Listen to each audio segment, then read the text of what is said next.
مگر آج دیکھ لیں اللہ کا احسان ہے، پیغمبر علیہ الصلوۃ والسلام نے کہا کہ اپنے دوپٹے اپنی اوڑھنیوں کو سنبھال کے لیجئے۔ ہمارے ہاں خواتین کی 4 قسمیں ہو گئی۔ پہلی قسم، خواتین نے دوپٹہ لینا گوارا ہی نہیں کیا، ضرورت کو محسوس ہی نہیں کیا۔ سفر ہو یا حضر ہو، گھر ہو یا باہر ہو، خوشی ہو یا غمی ہو، شادی ہو یا کوئی پارٹی ہو، ان کے ہاں دوپٹہ نظر نہیں آتا، اور اگر کبھی حسن اتفاق ہو بھی تو وہ لپیٹا ہوا، سمیٹا ہوا، تہ لگایا ہوا وہ پرس کی نظر یا ایک ہاتھ کی زینت ہوتا ہے۔ دوسرے نمبر پہ ہماری مائیں بہنیں، پیغمبر کی بیٹیاں وہ ہیں جو لیتی تو ہیں مگر جہاں لینے کا حق تھا وہاں نہیں، کندھے کے اوپر ایک سائیڈ پہ ڈال کر کے یوں آ رہی ہوتی ہیں، جیسا کہ کبھی پنجاب کا بدماش سلطان راہی اپنے ایک سائیڈ پہ پرنا ڈال کر کے مارکیٹ میں چل رہا ہوتا تھا، تو وہ منظر ہمیں آج دکھتا ہے۔ تیسرے نمبر پہ جو سر پہ رکھتی ہیں، رکھنے والی، وہ اتنا باریک ہوتا ہے کہ لیے ہوئے میں اور نہ لیے ہوئے میں کوئی فرق نظر نہیں آتا۔ کاسیات عاریات، محبوب علیہ الصلوۃ والسلام نے کہا تھا اللہ رب العزت نے لعنتیں برسائی ہے ایسی خاتون کے اوپر کہ جو پہننے والی بھی ہے لیکن ننگی بھی ہے، لوگوں کی نظروں میں اور اپنے خیال میں لباس پہن کے آئی ہے لیکن وہ ننگی ہے۔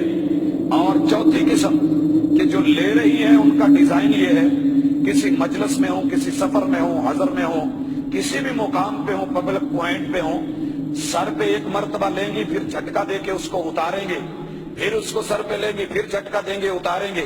تو یہ کھیل، یہ سلسلہ، یہ لوگوں کی توجہ کو اپنی طرف مبذول کرانا، کہنے والے نے کیا خوبصورت کہا تھا، سنبھلتا نہیں جن سے سر کا دوپٹہ، سنبھلتا نہیں جن سے سر کا دوپٹہ، سنبھالے گی کیا وہ کلیجہ کسی کا۔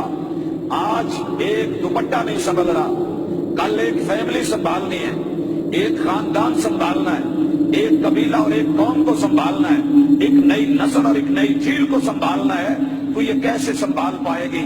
ہمارا معاشرہ جو ہے کچھ ایسی عکاسی کر رہا ہے۔ اور بھائیو، پیغمبر نے کہا تھا اس چیز کے اندر ہم مرد بھی شریک، عورتیں بھی شریک۔ یہ دن ہمیں کیوں دیکھنا پڑا؟ دنیا نے سب سے پہلے جس بند کو توڑا وہ بند حیا کا بند تھا، وہ رکاوٹ حیا کی رکاوٹ تھی۔ پیغمبر علیہ الصلوۃ والسلام نے کہا تھا لوگو، اذا ذهب الحیا، حیا کو رخصت نہ ہونے دینا، حیا کو سنبھال کے رکھنا، حیا کو اپنے کنٹرول میں رکھنا۔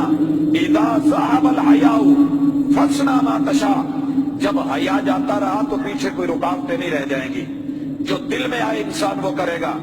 دیکھیے، شیطان نے وَزُيِّنَ لِلنَّاسِ حُبُّ الشَّهَوَاتِ مِنَ النِّسَاءِ، یہ سب سے پہلی محبت جس کو مزین کیا، یہ عورتوں کی شہوات اور اس کی محبت۔ اور دوسری طرف عورت کو اس نے کیا کیا؟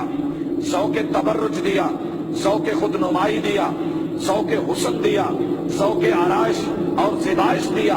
اس کو گھنٹوں جو ہے کہاں بٹھایا؟ آئینے کے سامنے، آئینے کے سامنے بٹھا کر کے اس کو بنا سنوار کر کے بیوٹی پارلروں میں لے آ کر کے ایک شاپنگ کرنے کے لیے بازار میں جانا ہے، اتنا لمبا چوڑا وقت لگا کر کے پھر بازار میں لاتا ہے، اور ادھر حاجی صاحب کاؤنٹر پہ بیٹھے ہوتے ہیں اور ان کا جو ہے نیچے سے تھوڑی کو ہلا کے کہتا ہے حضرت اب بھی نہ دیکھو تو آپ کی بدبختی ہے، یہ دیکھنے کی چیز ہے، اسے بار بار دیکھ۔ اور پھر دیکھنے والا اسے بہت دور تک دیکھتا جاتا ہے، کون ہے؟ حوا کی بیٹی ہے، کون ہے؟ محمد صلی اللہ علیہ وسلم کی بیٹی ہے، کون ہے؟ مسلمانوں کی عورت ہے، کون ہے؟ یہ کسی مسلمان کی ماں ہے، کون ہے؟ کسی مسلمان کی بہن ہے، کون ہے؟ کسی مسلمان کی بیوی ہے اور کسی مسلمان کی بہو ہے۔